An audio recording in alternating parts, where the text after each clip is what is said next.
Good morning. Welcome to today's knee-jerk devotional for October 19th, 2020. Today's passage is Luke 9:51 through 62. It goes like this. As the time approached for him to be taken up to heaven, Jesus resolutely set out for Jerusalem, and he sent messengers on ahead, who went into a Samaritan village to get things ready for him. But the people there did not welcome him, because he was heading for Jerusalem. When the disciples, James and John, saw this, they asked, "Lord, do you want us to call fire down from heaven to destroy them?" But Jesus turned and rebuked them. Then he and his disciples went to another village. As they were walking along the road, a man said to him, "I will follow you wherever you go." Jesus replied, "Foxes have dens and birds have nests, but the Son of Man has no place to lay his head." He said to another man, "Follow me." But he replied, "Lord, first let me go and bury my father." Jesus said to him, "Let the dead bury their own dead, but you go and proclaim the kingdom of God." Still another said, "I will follow you, Lord, but first let me go back and say goodbye to my family." Jesus replied, "No one puts a hand to the plow and looks back is fit for service in the kingdom of God." Tribalism is dumb. That's what jumps into my mind this morning reading this passage. The second part of the passage usually gets all the love.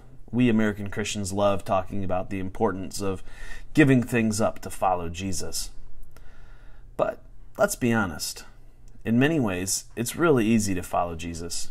In many ways, it's hard too, but not the ways we might think. The first part gets overlooked. I don't think I've ever heard a sermon about Luke 9:51 through 55. Yet, Jesus does something here that is timely for us today.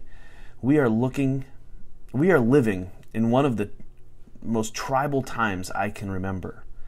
Everywhere we go, people have divided themselves into factions.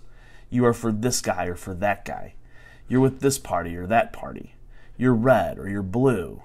You think these people matter or those people matter. You're with them or with them. The Jews and the Samaritans were not big fans of one another. Let me be more clear. They hated one another.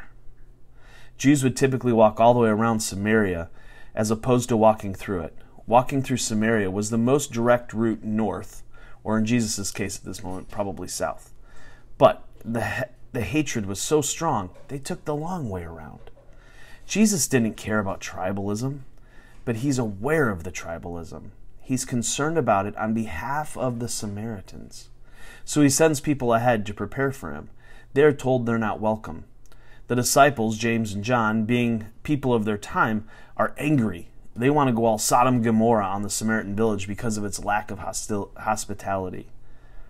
Now notice Jesus doesn't say, "Nah guys, it's cool," or "Dudes, it's not that big of a deal." What does Jesus do? He rebukes them. This is a strong word. Jesus puts them in their place. He is disciplining them for their anger towards the Samaritans. In our day and age, we might say he ripped them a new one. Jesus had no sympathy for tribalism amongst those he is in relationship with. He extended grace to the Samaritans by sending messengers ahead. He extended truth to those in his circles when they displayed their tribalism. We live in a world of echo chambers and amplification. So how are you doing with tribalism? Do you make space for the other? Or are you like the disciples and looking to call down fire from heaven? How about with those you have relational influence over?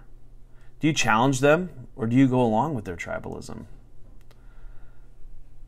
To love well is to be a person who pushes against the tribalism.